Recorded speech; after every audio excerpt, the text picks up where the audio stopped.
Chcel by si začať s bojovými športami, ale nemáš zápasové ambície a váhaš, či to je pre teba vhodné?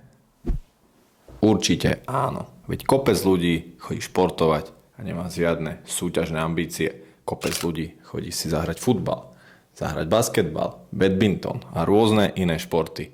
A myslím si, že bojové športy sú presne také isté ako všetky ostatné. Vôbec z toho nemusíme robiť žiadnu strašidelnú vec, že je to len pre tvrdých chlapcov a tvrdé baby. Je to úplne pre každého. Väčšina ľudí, čo chodí na bojové športy, nezápasí. Chodia tam, pretože ich to baví. Chodia tam kvôli komunite, ktorá sa stretáva každý deň na tréningoch. Chodia tam kvôli dobrej nálade a samozrejme preto, aby si zašportovali. Čiže bojové športy môžeš kľudne brať ako všetky ostatné športy.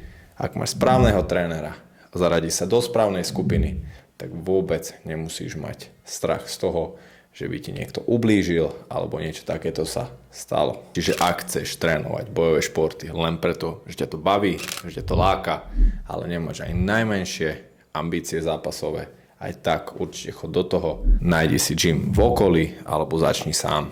Ak nevieš ako na to, tak sa môžeš pridať na môj Patreon,